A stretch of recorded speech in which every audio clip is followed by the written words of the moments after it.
The sound of the wind slides over the damp stones of an ancient London, as if time itself were walking through forgotten alleys, with calm steps, toward a story that still enchants the world today. At the end of one of these alleys, almost hidden among shadows and curtains of mist, a torch was lit in front of a small wooden theater, where words came to life and imagination found shelter. It was there, beneath the faint glow of lanterns and the whispers of spectators, that William Shakespeare shaped his worlds. Worlds of kings, lovers, madmen, and poets, all suspended between dream and reality. But what if, on this quiet night, instead of watching a play, you could gently walk through the life and mind of Shakespeare? What if, instead of applause, there were only silence and steady breathing, as each scene, each verse, each thought of this playwright was unveiled like a soft song cradled by time? This is the invitation. Not to study, nor to analyze, but simply to listen, to feel, to allow the story of one of humanity's greatest storytellers to reveal itself calmly, through words spoken with gentleness and images drawn with care. Here, biography becomes a path, the work a journey, and sleep a companion. Shakespeare was not born great. He grew up among taverns and inns, amidst the smell of fresh ink and old paper. His world was full of contrasts, kings and commoners, forbidden loves and endless tragedies, comedies that laughed at fate itself. And it is through these landscapes, at times poetic, at times melancholic, that we will wander, with slow steps, closed eyes, and an open heart. If this journey touches your heart, like the video and let these stories continue to live, night after night, word after word. Now, take a deep breath, feel the weight of your body lighten, and walk with me. The breeze from the English countryside blew softly across the green field surrounding Stratford-upon-Avon, a small village on the banks of the River Avon. There, among wooden rooftops and stone walls, William Shakespeare was born on April 23, 1564. The world around him seemed modest and ordinary, but there was something in the shadows of the trees and in the murmurs of the river that already whispered stories into the ears of an observant child. The house where he was born was simple, but full of life. Children running, a father working with leather gloves, a mother baking bread, and in the midst of it all, a boy who saw more than eyes could show. He heard the sound of the world like someone who reads music in silence. At local fairs and celebrations, he was enchanted by popular performances and storytellers, who, without knowing it, were giving him the first keys to what would one day transform his life. Shakespeare grew up between the religiosity of the time and the tensions of an England moving between queens, conflicts, and cultural transformations. Still very young, he was introduced to Latin, to Roman classics, and to English legends that circulated like songs through the streets. Each word he learned was like a seed cast into fertile soil.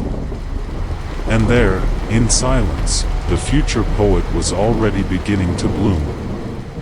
Life was not easy. His father faced financial difficulties, and young William had to grow up quickly.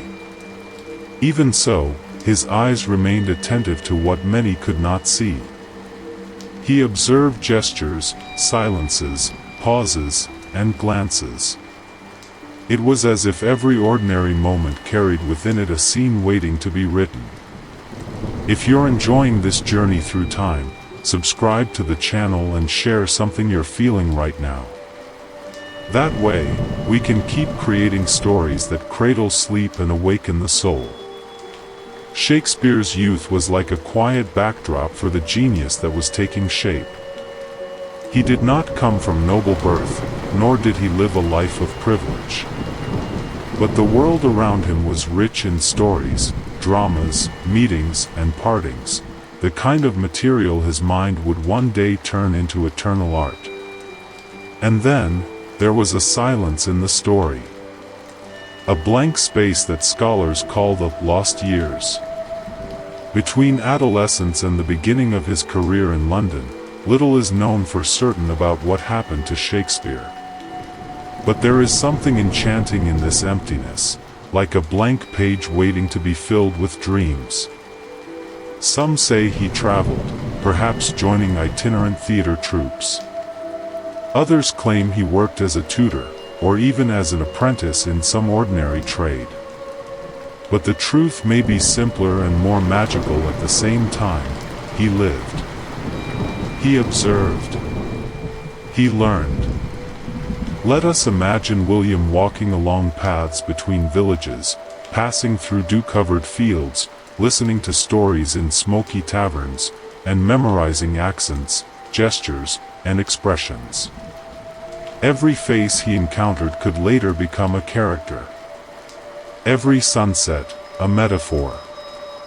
Every farewell, a monologue. And so, even though the records do not tell exactly what occurred, it is possible to imagine a young man becoming an artist. Someone who absorbs the world in silence, so he may one day return it with beauty. The absence of concrete data about these years only adds to the fascination. Shakespeare became, even here, a character in his own story, someone wrapped in mist, just like his most mysterious settings. While London called with its lights and its movement, he remained offstage, but not away from art. Perhaps during these years, he wrote his first verses. Or perhaps he simply lived enough to understand that pain, laughter, betrayal, and love are universal and eternal. One only needed to know how to observe them. It is in this biographical silence that poetry begins to be born. Not as a shout, but as a breeze. Not as a documented history, but as an untouched feeling that crosses the centuries. The city of London rose majestically along the banks of the Thames, wrapped in mist, sound, and movement. The smell of burning wood mixed with that of fish stalls, markets, and the paints of theater posters. It was there, amid the noise of the city and the pulse of art, that Shakespeare arrived. Young, unknown, and determined. At first, he worked as an actor. He was shy, but observant. Listening behind the scenes, feeling the weight of the audience, and studying the lines of others helped him understand the theater from the inside out. It didn't take long for his own texts to begin to emerge. And when they did not go unnoticed. His early plays, like Henry VI, drew audiences in with political conflicts and human passions. The words Shakespeare placed on stage seemed to echo within people, as if he had found a way to name what everyone felt, but no one knew how to say. Soon came comedies full of wit and lightness, like A Midsummer Night's Dream, and also tragedies that plunged deep into the human soul. Romeo and Juliet made hearts tremble with the fate of two young lovers. And the city began to recognize that a new name was changing the way stories were told. He wrote with fluidity, as if he were only capturing what already existed in the air. The words came with rhythm, almost like music. Each character had their own voice. Each scene, a heartbeat of humanity. And the audience, without knowing it, was witnessing the birth of something that would outlast time. Backstage, Shakespeare observed everything calmly. While the applause echoed, he was already thinking about the next act, the next line, the next lost love. On the banks of the Thames, a circular building rose, made of wood and spirit. It was called the Globe. A theater that was not just a physical space, but a portal where realities bent and blended with dreams. It was there that Shakespeare's voice found its final echo. More than words on paper, his works became movement, presence, a collective breath before the audience. The globe was not born overnight. It was built with the work of many actors, carpenters, artists, and visionaries. Among them, Shakespeare was more than a writer. He was a soul. He wrote not only to enchant, but to confront. To provoke smiles and tears, reflections and wonder. It was as if each wooden plank of the theater held a verse of his. There, time seemed to fold. The play began, silence took hold of the crowd, and then, with a single line, the world changed. Actors embodied kings, madmen, witches, lovers. The audience reacted in unison, as if caught in a collective spell. Shakespeare knew exactly how to guide every emotion, every shadow, every unexpected laugh. The lighting was natural, the sun entered from above through the open arena. The words filled the space like light. And when night fell, the play lingered in memory, like a dream that refused to leave. It was there that works like Hamlet, Othello, and Macbeth emerged, each one diving deeper into the human soul. The globe was his home, his extension. And, at the same time, it belonged to the world. It was where the everyday transformed into poetry before all attentive eyes, before every soul willing to feel. It was where theater ceased to be merely art and became truth. And then, the Prince of Doubt appeared. Hamlet. A name that would echo for centuries, crossing languages, cultures, and restless hearts. It was with this play that Shakespeare dove into the abyss of existence and asked, with a voice that seemed to whisper through the curtains of time, to be or not to be? It was not just a line. It was a mirror. Hamlet embodied inner conflict, hesitation, the pain of thinking too much, of feeling too much. He was the portrait of a mind tormented by truth, by the weight of conscience, by the choices that time demands. And the audience, upon hearing him, saw themselves there too, lost between doing and fearing, between living and enduring. The play took place in Denmark, in a castle where shadows stretched long and secrets whispered through corridors. A dead father, a ghost crying for vengeance, a mother who remarries too quickly. Everything was wrapped in mist, and it was through that mist that Hamlet walked. Shakespeare did not offer easy answers. Instead, he allowed the doubts to echo. Hamlet was neither hero nor villain. He was human. Fragile, cunning, passionate, furious.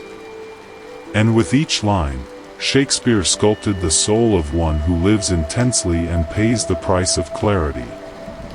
Watching Hamlet at the Globe was like stepping into a mirror and seeing oneself distorted by the deep waters of the soul. It was theater and confession. It was drama and philosophy. It was beauty and torment. And when the final silence fell upon the stage, everyone knew that something within them had changed. Verona. Two youths, two names, two families at war. Romeo and Juliet. Perhaps no other story of Shakespeare's touched the human heart so deeply. The love here was like a candle lit in the middle of a storm. Tender, beautiful, urgent, and, at the same time, doomed. Juliet spoke with the sweetness of the stars. Romeo, with the passion of the tides. They saw each other and, in the instant their eyes met, the entire world dissolved. Rules, names, impositions, none of it mattered. When love is true, it recognizes no boundaries. It simply pulses. But fate, in Shakespeare's hand, was not kind. He drew his tragedies with poetic precision. Each act brought the audience closer to the edge. And still, no one could look away. For there was beauty in the sorrow. There was light even at the end. Juliet's balcony. The potion. The dagger. The final kiss. Each element was a soft brushstroke in a canvas of extreme emotion. Shakespeare did not romanticize tragedy, he embraced it. He showed that to love can be sublime, but also dangerous. That the heart, when wounded, can become its own poison. And even after the lover's final breath, what remained was silence. A silence full of reflection, of longing, of a desire to love more and hate less. Romeo and Juliet did not die there. They lived on in every sensitive soul, in every starry night, in every glance marked by the simple desire to love, against all odds. It was a dark night in Scotland. The hills were covered in thick fog, and the wind carried secrets with it. In a remote place, 3 figures emerged, witches, as if from another realm. There began the story of Macbeth, one of the darkest tragedies Shakespeare ever created.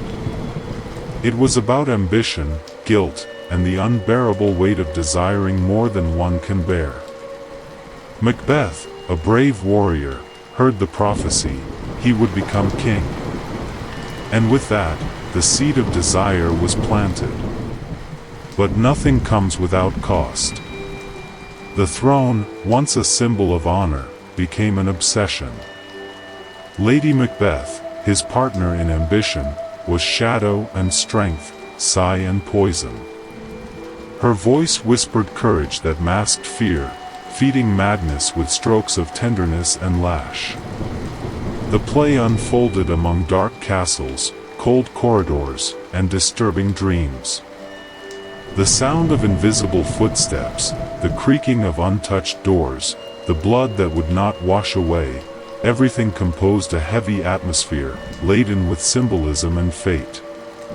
Macbeth, wrapped in guilt, saw phantoms, heard voices, and lost himself more each sleepless night. Scotland became a reflection of his soul. Heavy skies, clouds that never parted, a land sinking with the man who ruled it. And in the end, among battles and betrayals, only emptiness remained. Power, when guided by fear, destroys more than it builds. That was the silent lesson the play left as it vanished into the dark of the stage. And when the Globe's curtains closed at the end of Macbeth, the audience remained in silence. A dense, thoughtful silence, as if they had walked through the mind of a man in downfall. It was theater, yes, but also a mirror of the human soul. But not everything in Shakespeare was tragedy. As someone who knew darkness, he also understood the beauty of fantasy. And in A Midsummer Night's Dream, he painted with soft colors, enchanted textures, and a lightness that felt almost musical. The story unfolded in magical forests, under moonlight, where fairies danced among branches and lovers became lost in their own hearts. It was a comedy, yes, but more than that, it was a dive into the unconscious. King Oberon and Queen Titania fought for power while mortals stumbled through spells, swapped affections, and charming confusion. Everything seemed upside down, and yet it made sense, like dreams that surprise us with their own logic, absurd and marvelous at once. The forest was alive. Every sound, every breeze, every light filtered through the leaves composed a scene of wonder. And the character Puck, with his playful mischief, was both guide and trap, bringing laughter and unexpected turns. The audience laughed, but also dreamed. Because there was something there that touched a forgotten part of the mind, the ability to be enchanted. A midsummer night's dream felt like a fresh breeze on summer nights, fleeting, gentle, and surprising.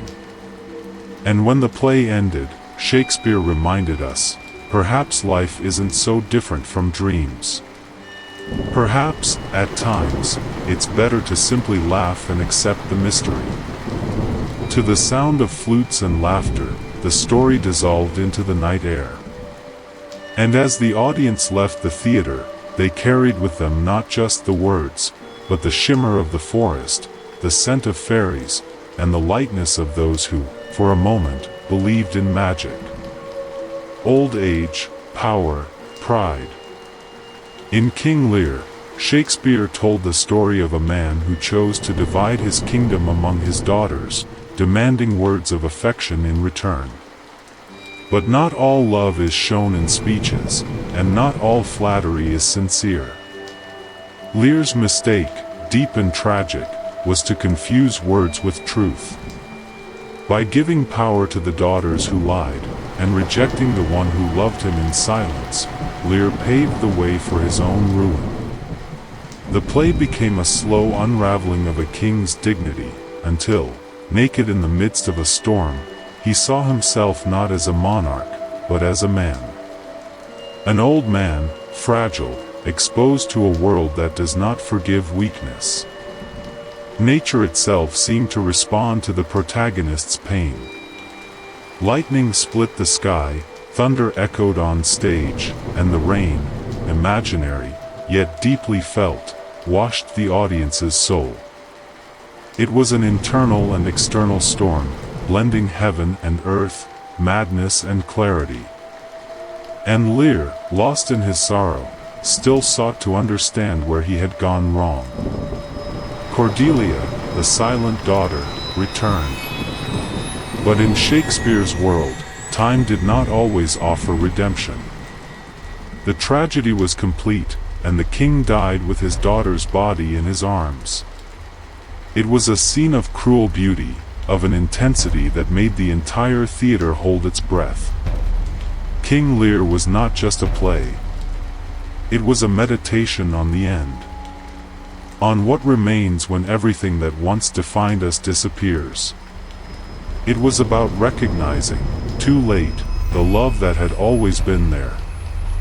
And above all, about silence, the kind of silence that screams when the curtain falls and the heart has yet to find peace. And then comes Hamlet. Perhaps the most famous of Shakespeare's creations. A play where every word seems suspended in time, each scene carrying the weight of existence. The young Prince of Denmark, torn by grief and doubt, invites us to reflect on the very meaning of life. And he does so with a pain so human, so raw, that even centuries later it still echoes in our silences. The death of his father, the throne taken by his uncle, his mother marrying the new king, Hamlet finds himself caught between the duty to act and the desire to understand. He investigates, questions, pretends madness. But within him, madness is a real seed. The world seems upside down, corrupted, unjust. And the prince becomes a mirror of our own doubts. To be or not to be, that is the question. This phrase, so often repeated, still holds an abyss of meaning. It is the dilemma between action or surrender, fight or yield, live or merely endure. In his monologue, Hamlet speaks to all of us, and forces us to listen, with aching hearts, to the whisper of our own conscience.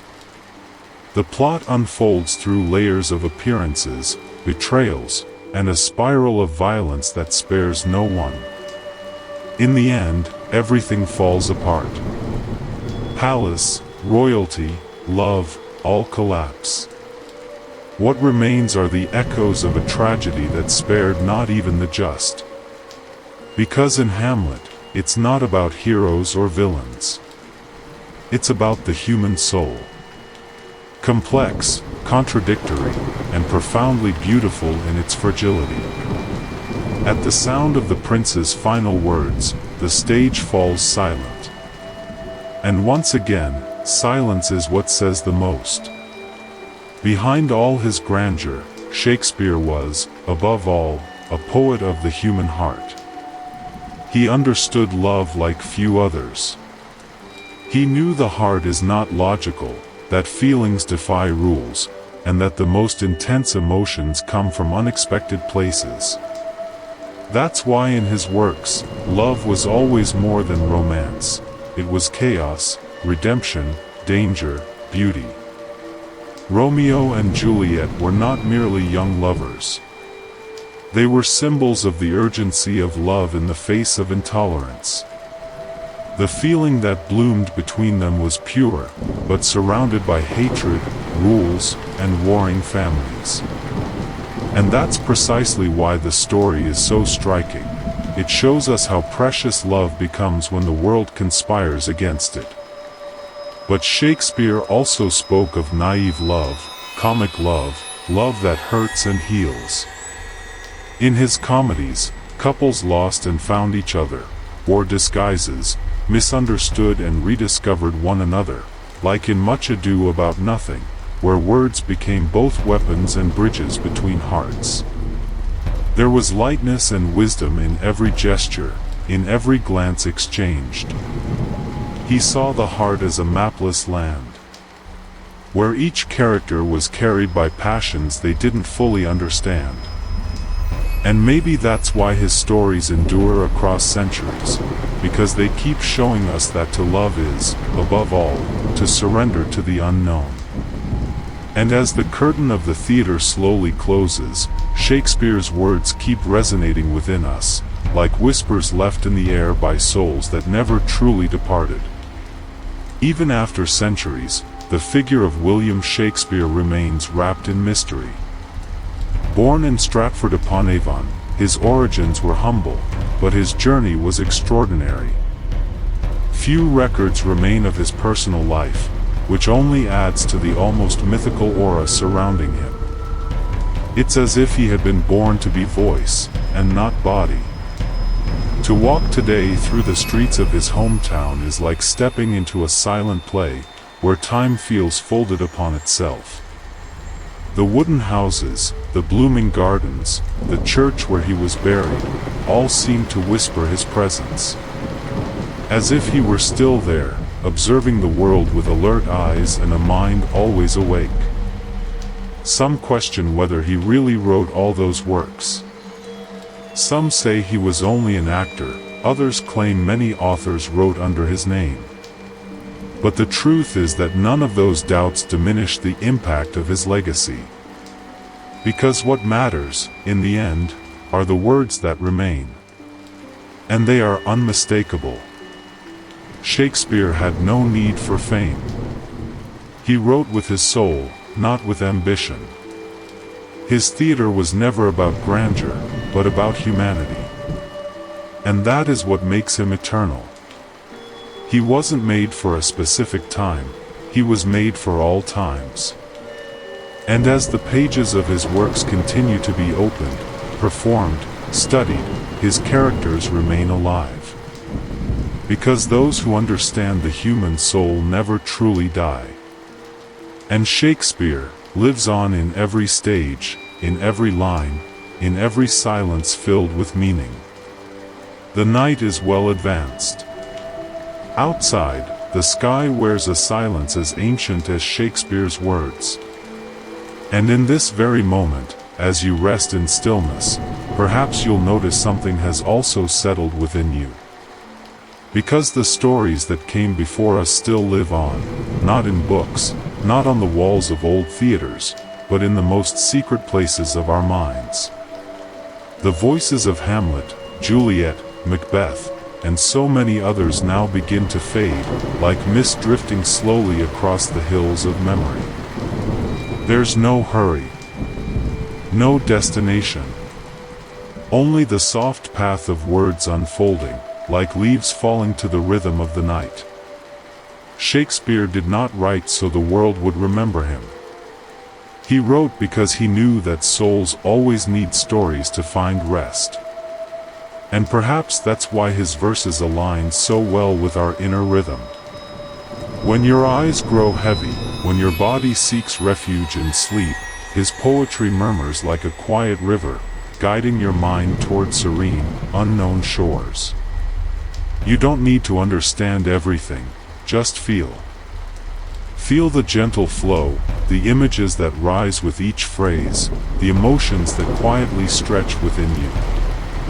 Shakespeare's language is made of mirrors. It reflects what lies deepest within us, even when we cannot name it.